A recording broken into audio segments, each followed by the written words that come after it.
Is a clean shop more productive than a messy shop? Or is it the other way around? And does messy mean unorganized, or does it just mean messy? Well, I've never met two woodworkers or DIYers that agree on every topic. Messy versus clean shop tends to get a lot of attention. The reason our shop is so messy right now is because we're reorganizing. I am replacing these cabinets that I built about 4 years ago out of salvage materials with some new stuff. And we're going to take organization to a place that you've probably never thought about before. In this video, we're going to talk about hyper-organization. And we're going to talk about messy versus clean and what that really means. And I'd love to start a conversation down in the description box. So if you have thoughts on this, definitely hit that up. I can't wait to hear what everybody has to say. The new cabinets that we're going to replace those with are these. Instead of building all new shop cabinets, which was a consideration and we priced it out, it's only a couple $100 more to use these toolboxes in lieu of building all new cabinets. So it just made more sense for us to use these. And they offer us some really unique advantages when it comes to being hyper organized. Because of my back, I have mobility issues. In the future, that's uncertain. I don't know whether surgery is going to fix it or whether I'm going to be stuck in this wheelchair for a really long time. I still need to be able to move things around the shop. So to do that, I'm using these two carts, and it'll make sense why I'm using two carts instead of one here in a minute. The size of these carts and the size of the drawers in the toolboxes will help us with a baseline for our standardization. Basically, it'll help us decide what size to cut the Kaizen foam that we're going to put all of our tools in. There are tools that I use a lot more frequently than other tools, and those tools need to be in closer proximity to where I do the lion's share of my work. So for tools that get used a lot, like this, I'll assign a value of red, and it'll go in red Kaizen.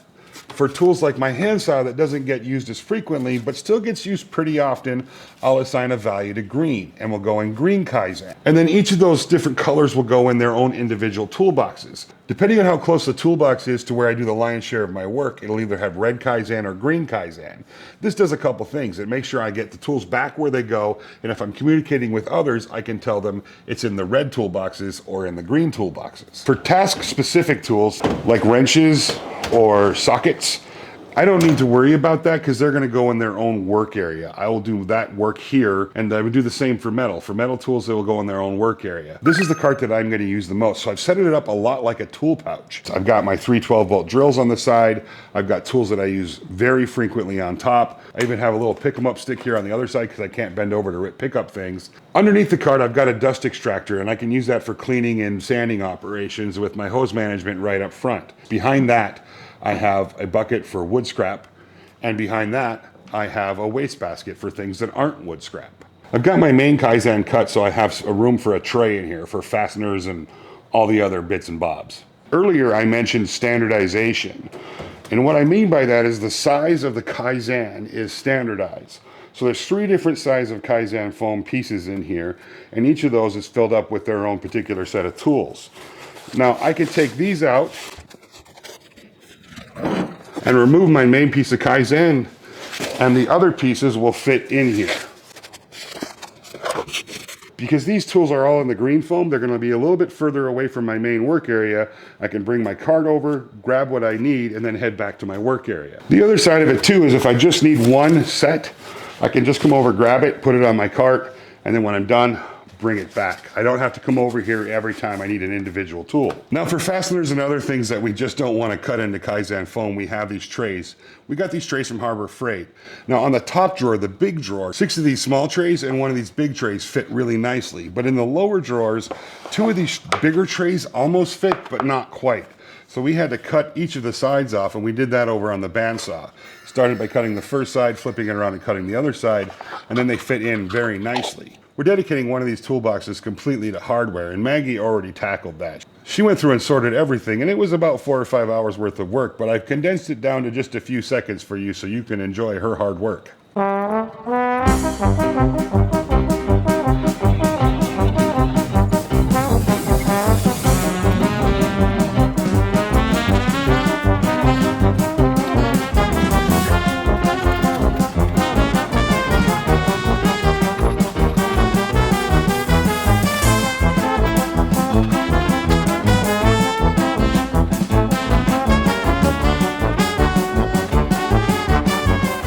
Thank you so much, Maggie.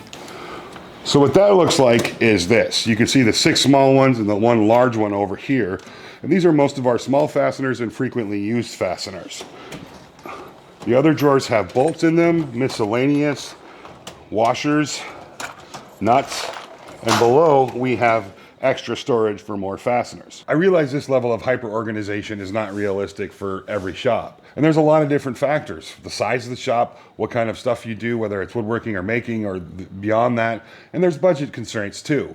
So this is definitely not something that everybody's gonna run out and do. But my hope is by sharing this, you can glean some things from this that you can use in your own shops. If you've been watching me for a while, you know that I'm absolutely nuts over Kaizen Foam.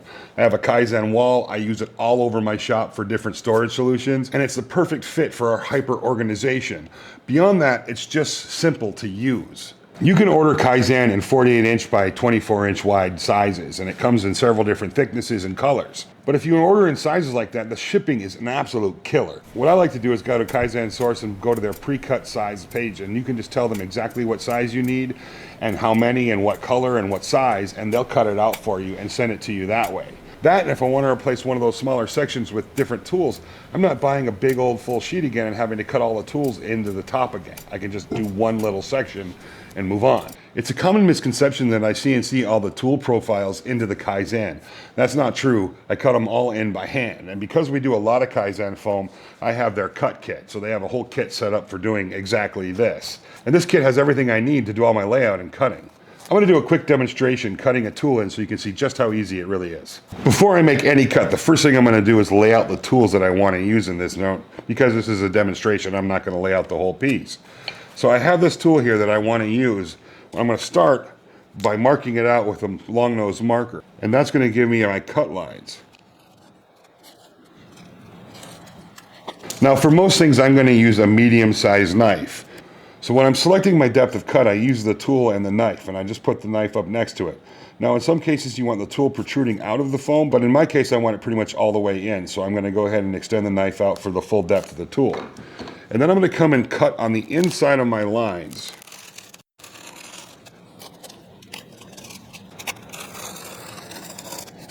If you see the Kaizen foam, you'll see these different layers. Now I can get my finger in between those layers and pull out a section, and that's how I get my depth.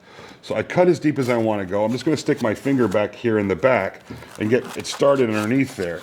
And I like to use my thumb on these, and I can just push through that, and it peels off the Kaizen at one layer.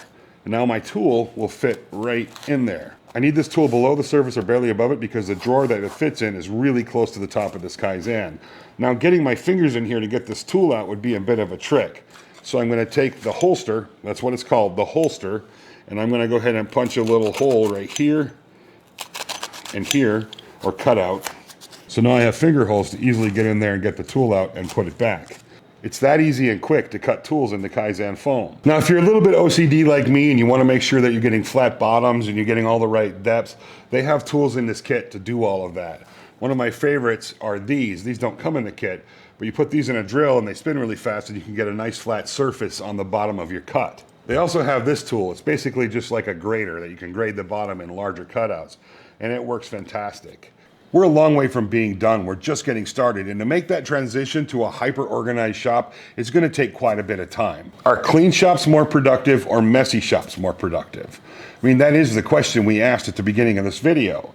And in my mind, the answer is kind of both, or rather, an organized shop that you can make a mess in is more productive. At least that's my thoughts, and I'm really curious to hear what you guys have to say about it. Being hyper-organized for us is a necessity for two reasons. First of all, because of me. I don't know what I'm going to be capable of in the future, so I'm making sure that I'm covering all my bases right now. And the second side of it is we may be moving in a few years. It's on the table, we don't know for sure. It'll be a lot easier for us to move a hyper-organized shop that's pretty much on wheels than it would be to move what we have now. The bottom line is I have to spend less time looking for my tools, the fasteners, and the things that I use in my building process with this hyper-organization system in place. And that's pretty important to me. I'm not out chasing fasteners that I already have, and I'm not buying replacement tools for tools that are sitting at the bottom of a drawer somewhere. And I know this system works. I have proof. I have both my 10mm spanner and my 10mm socket. Gaze on them in awe. Oh, wow.